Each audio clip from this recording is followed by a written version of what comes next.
એક ગામ હતું ગોકુળ. ત્યાં ગાયો, વાછરડા, નાના દોસ્તો અને મસ્તી મસ્તમાં રહેતો નાનકડો કૃષ્ણ. કૃષ્ણ રોજ સવારે વહેલા ઉઠે અને ગાયો ચરાવવા જાય, વાંસળી વગાડે, મિત્રો સાથે રમે. બધાને કૃષ્ણ બહુ ગમતો.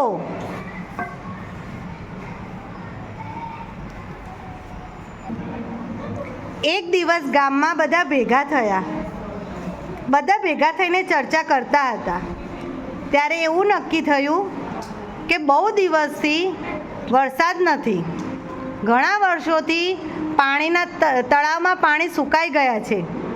તો હવે આપણે ચાલો જઈએ અને ઇન્દ્રદેવની પૂજા કરીએ, જે આપણને વરસાદ આપશે. પણ નાનકડા કાનાએ પૂછ્યું, શું વરસાદ ઇન્દ્ર આપે છે કે ગોવર્ધન પર્વત? બધાએ વિચાર્યું. કૃષ્ણ સાચું બોલે છે. ગોવર્ધન પર્વત તો આપણને ઘાસ, પાણી, છાંયો બધું આપે છે. તો કેમ ના આપણે પર્વતની પૂજા કરીએ? બધા ગામવાળાએ ખુશ થઈને ગોવર્ધન પર્વતની પૂજા કરવાનું નક્કી કર્યું. બધા ગામવાળાએ ખુશ થઈને ગોવર્ધન પર્વતની પૂજા કરી. પર્વતને મીઠાઈ, ફૂલ,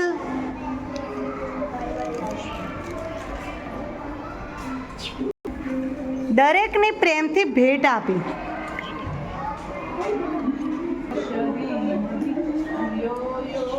ગામના મુખિયા જોડે પર્વતની પૂજા કરાવવામાં આવી.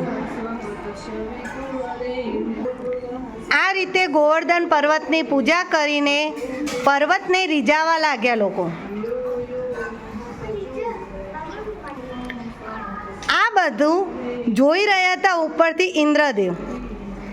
આ બધું જોઈને ઇન્દ્રદેવને ખૂબ ગુસ્સો આવ્યો કે દર વર્ષે આ લોકો મારી પૂજા કરે છે, પરંતુ આ વર્ષે આ પર્વતની પૂજા કેમ કરે છે?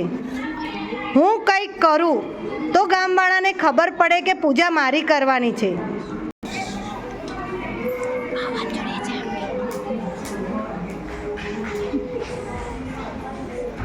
જેમ આહુતિ અપાતી જતી હતી એમ ઇન્દ્રદેવનો ગુસ્સો વધતો જતો હતો.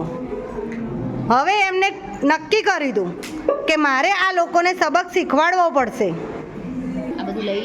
હવે ઇન્દ્રદેવે નક્કી કર્યું કે ધોધમાર વરસાદ વરસાવું. ધોધમાર વરસાદ શરૂ થયો. વીજળીના કડાકા, પવન ફૂંકાય. પણ કૃષ્ણ ભગવાન તો પ્રેમથી આવ્યા.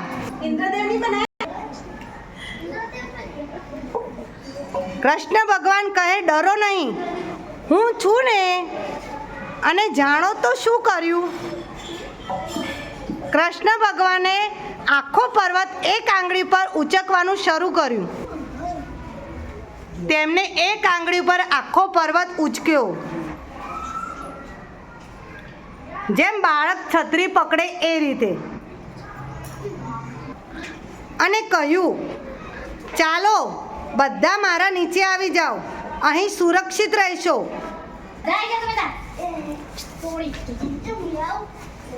7 દિવસ સુધી કૃષ્ણ ભગવાને પર્વતને પકડીને ઊભા રહ્યા. બધા ખુશ અને સલામત રહ્યા.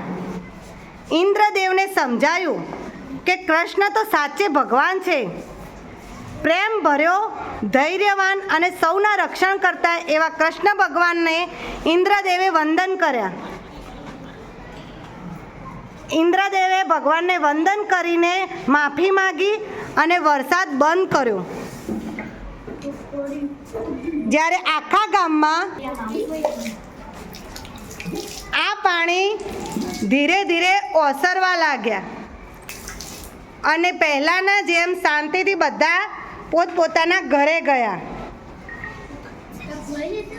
આ રીતે કૃષ્ણ ભગવાને ઇન્દ્રદેવના પ્રકોપથી સમગ્ર ગામને બચાવ્યો.